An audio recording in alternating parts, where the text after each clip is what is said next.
I'm Siwapili Rose Amador, and this is Native Voice TV. Welcome to the show.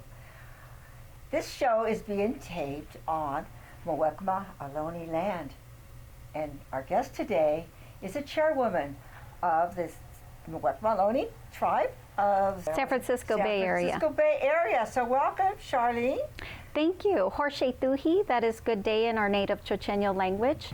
My name is Charlene Nijmeh, and I'm the chairwoman for the Muwekma Ohlone tribe of the San Francisco Bay Area. And your tribe has been very active lately. Tell us some of the things you've been working on and a little bit about background about your tribe and being from here. Sure. Yeah, we're very much working heavily on the federal recognition of our tribe. It's been a 42-year struggle for our people to be acknowledged, our existence to be acknowledged by the federal government. Okay, you were the first people here. Yes. Why aren't you recognized? Yeah, so a little bit of background history before we get into that is we are the people from the Bay Area. We lived in there was hundreds of villages around the Bay Area before Spanish contact. So my people lived around the Bay Area in these villages. But when the Spanish came in the late 1700s, they rounded those people up and forced them into Mission Dolores, which is in San Francisco, Mission Santa Clara, and Mission San Jose. I do have to say, most of the Ohlone people did die from disease and forced labor. It was pretty intense.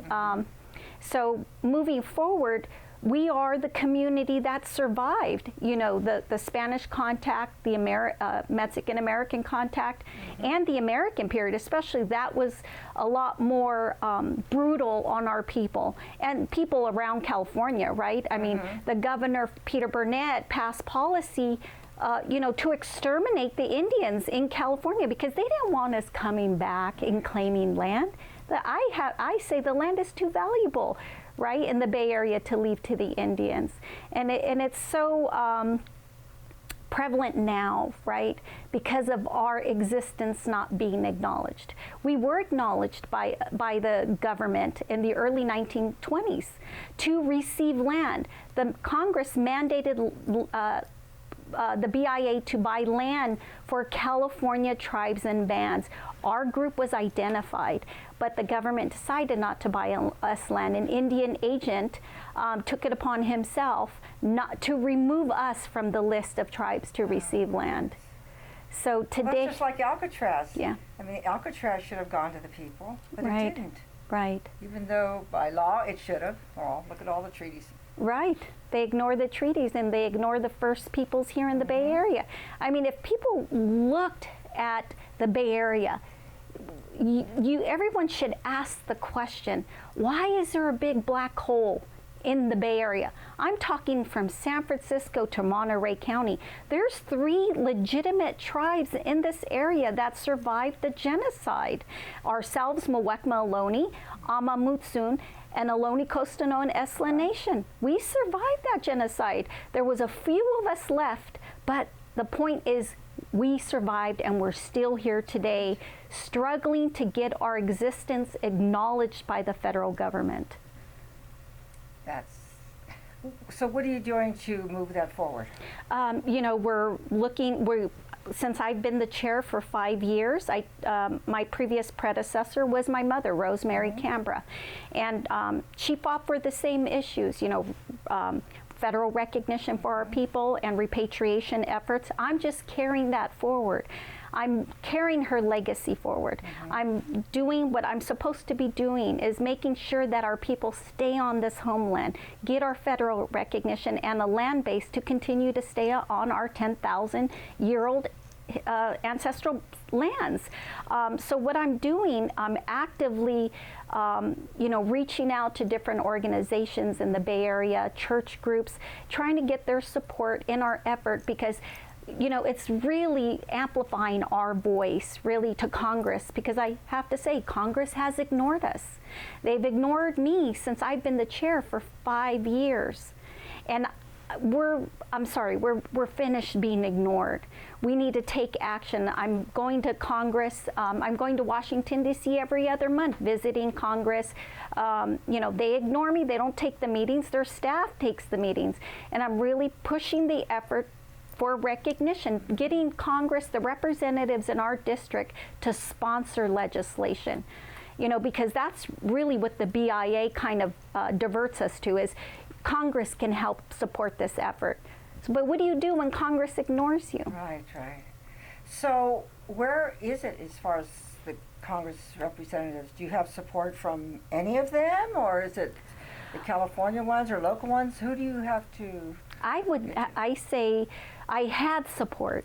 Mm-hmm. I had support from all 4 of our representatives when I really heavily started the effort last November. I spoke to Anna Issue and asked her, these were my words, it takes great courage to take this type of stance and support for Muwekma. Mm-hmm. And she right away said, yes, I will champion this bill. She says, what I ask you to do is go get the support from the others. I said, I will do that. So I reached out to Ro Khanna. I met with him, and I met with, and our staff reached out to Eric Swalwell and Jimmy Panetta. So we were all working together to get this legislation mm-hmm. worked out and introduced.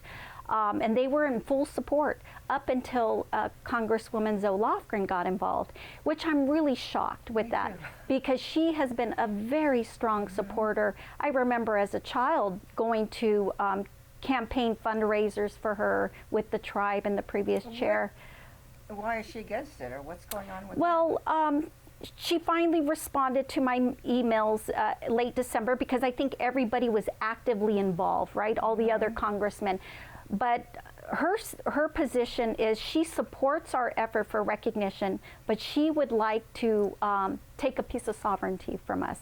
And her biggest issue, and it's a personal issue, is she doesn't want gaming in the Bay Area. And our position, not even my position, because this question was raised with the previous chair 25 years ago with Senator Feinstein. Mm-hmm. She didn't want gaming in the Bay Area. But like myself, we had to go to the people and ask them. They're asking us to give a piece of our rights away. Okay. They don't want gaming. And my people said, no, we've given enough. We've given our land that was stolen from us. We've given our language that was taken, and our culture. Mm-hmm. We are not giving up any more of our sovereignty. This is a right that was, given to us. And we want to exercise that if we choose to do so. Absolutely. Right now, this administration, my administration, isn't looking, the elders on the council are not looking towards gaming, because this is another battle, another struggle, and they won't be around for that struggle. So they're leaving it to the next generation if they choose to do that. Right. So what she's ultimately asking is to take the rights away of future generations. And that's wrong. It's plainly wrong. I like gaming, but it has nothing to do with it. I totally agree with you. Because that should be the choice and the decision of the tribe. Right. Not the government. Right, and I have to, and I stress this to Zoe and her staff and others, is these are 2 different issues. Sovereignty is the first issue we should deal with. Are we a legitimate tribe? Look at that first. Mm-hmm. And if we are, you should not hold us back from economic development. From anything. Economic development is a right that the people of California gave to tribes through Proposition 1A and Proposition 5.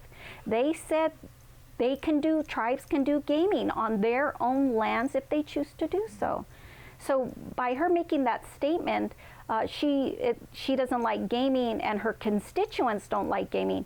I think I would have to disagree with her, because I've been in the community and they asked me as well, what's the hang up? What's the issue here? I said it's gaming.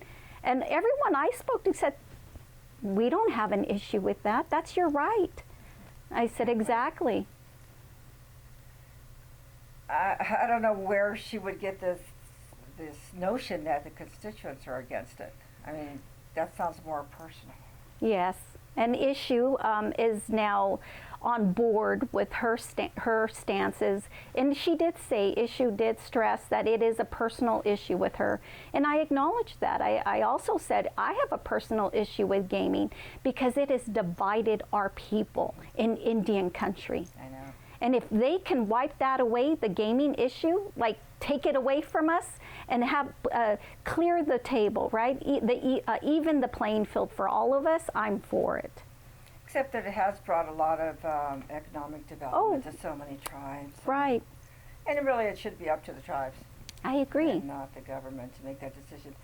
So, Ro Khanna? He is supportive. I would have to say he is supportive, but he is looking to the House of Natural Resource Committee to get somebody. He will not introduce it. He will not champion, but he will co-sponsor if somebody from the Natural House Committee, I know I'm saying that name wrong, introduces something, he would jump on board a co-sponsor. And I can tell you that Ro Khanna, Eric Swalwell, and maybe Jim Panetta, I don't think they have an issue with gaming either, because they understand that it is the rights of our nations to do this. If we choose to do it, really, that's it. If we choose to exercise those rights. So, are they just taking the lead of Zoe? They are deferring to her as senior representative, as a senior legislator, and which puts us in a bad position because. Well, maybe. Well, you probably already are doing that as far as getting the community involved. Yes. And that's one way that the community can help. By. Writing letters, calling, so forth, right. Right? Yeah, exactly that. Calling the representatives and letting them know they stand with us and they support whatever we choose to do as a sovereign nation. And it has nothing to do with economic development, that we are who we say we are. The evidence is not the problem here. It's not in dispute. It's politics and special interest. That's what's at play here. Well, I would think that the community really should come out and support this in any way they can, whether it's through an organization, you said, or their churches. There's churches and individually writing letters and supporting it any way they can. Right, and they are doing that, and they're really amplifying our voice in the community. And more needs to happen, right? We need to get louder. I really believe that's when our politicians really start paying attention, is when our voices are louder. Well, they look at the votes. Right. Right. So, exactly. That's what counts. Yeah. And that's where we have to get the word out to get the community out. Right. Because if they don't, if she's not listening to her people, her constituents, and mind you, we are her constituents too. Our members are spread out through about the Bay Area, and mainly in her district too. So she's not listening to the people she represents. So what do we do about that? What's the next step? So if you lived in Santa Clara County, what message would you give the community in Santa Clara County? I mean, they're the ones that can help, right? Right. So. I would say, stand up with Muwekma. Stand up and amplify our voice in the community. Call Representative Zoe Lofgren and let her know you stand with us. And if she still doesn't listen, we need to reconsider who sits in her seat. This is Native rights, and I think people are becoming more aware of the injustices that were done to Native people, and this can't continue, if you support Native people. Right. So, and it's the children, right? And it's the children making the change. They're listening. They're paying attention to everything going on. And I noticed you have dancers, and yes. I see a lot of the kids out there, and that's wonderful. Oh, it's beautiful. And they're singers? They are. They're singers. Tell me about the language. You have language classes and so forth, because everything was taken away. The right. language, culture, everything. Dances? Yeah, so we revitalized our language in 2002, and we have 5 fluent speakers in our tribe, and most recently we are considering bringing this back revitalizing it back in the young community because they really want to learn the language. We had kind of a stall, I don't know what word to use there, but because of funding, resources that to support this effort. But now that we have the Preservation Foundation, Muwekma Ohlone Preservation Foundation, that's where some of this funding will help support bringing the language and teaching the young people who are very eager to learn it. We're revitalizing our dances. One of our young men brought this to us last year and very passionate about bringing our dances back, and we supported that. The leadership supported his effort, and we're all involved in that, bringing, being out in the community and showing the people that we're here and this is who we look like.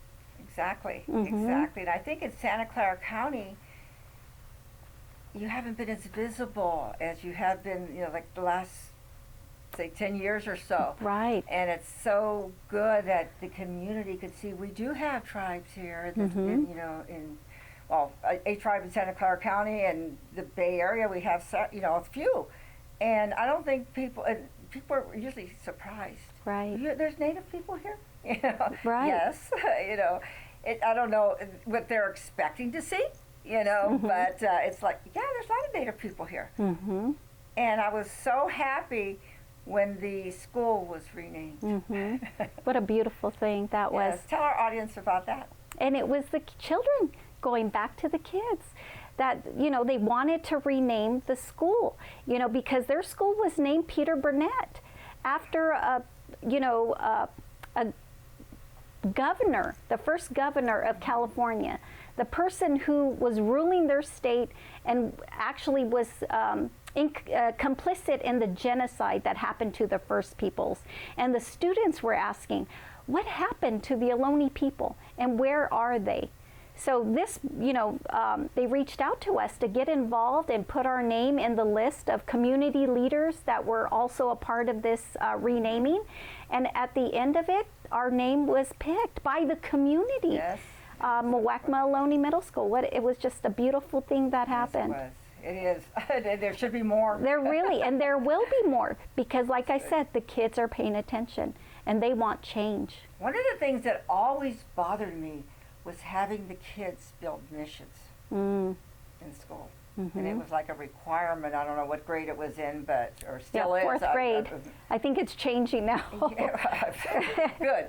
Yes. Because I just thought that was horrible. Right.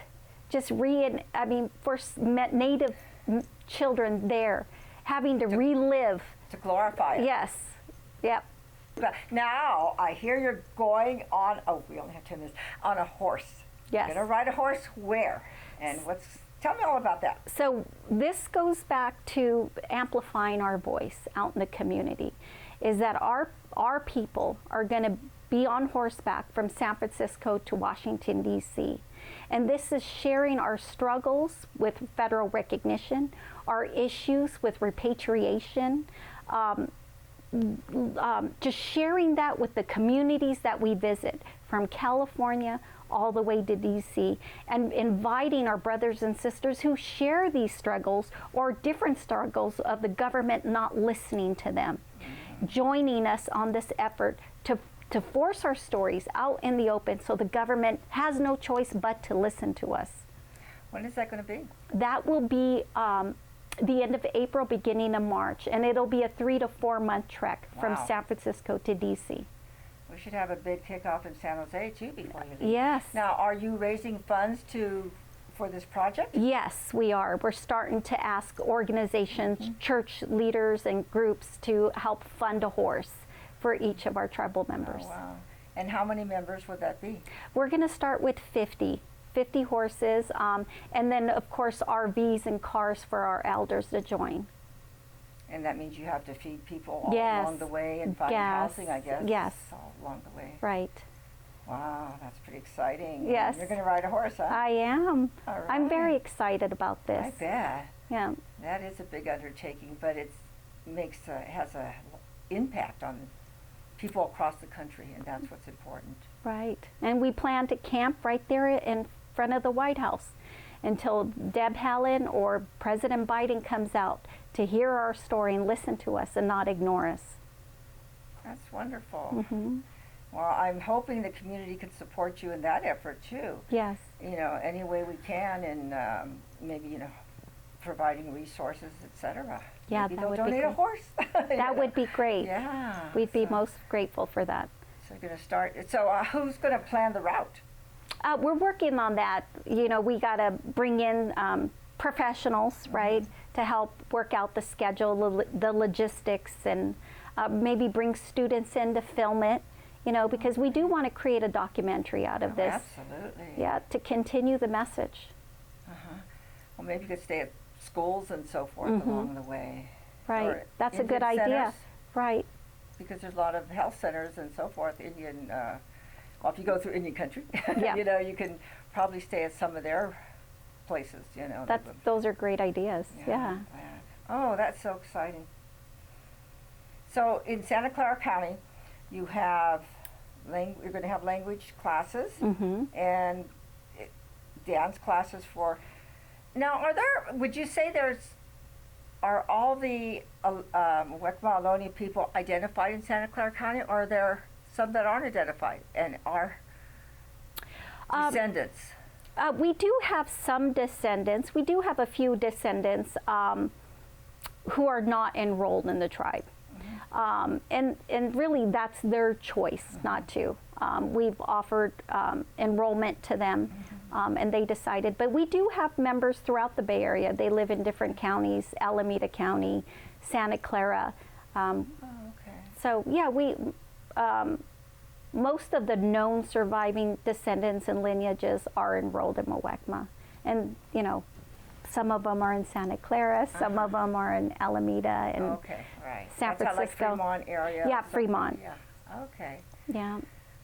And has there been any discussion about having any kind of cultural center?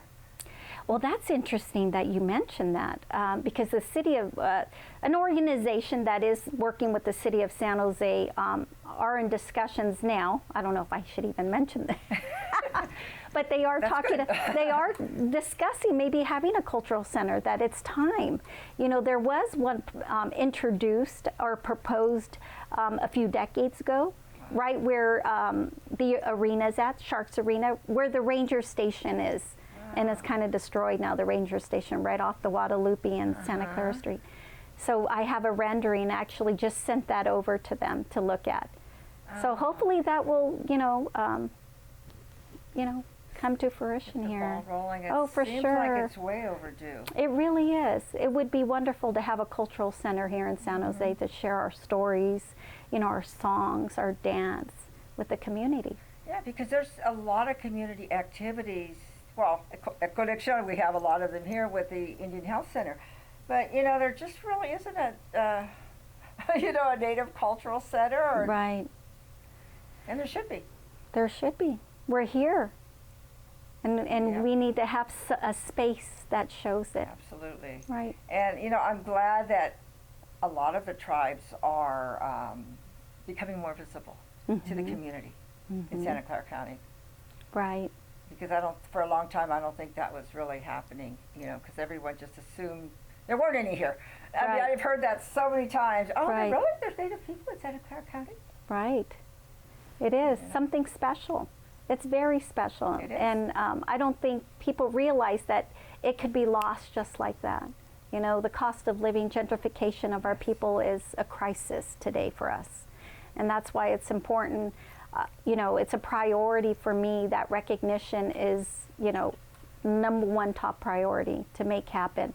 And the land base, so that we can create a native village for our people to live on. That's right.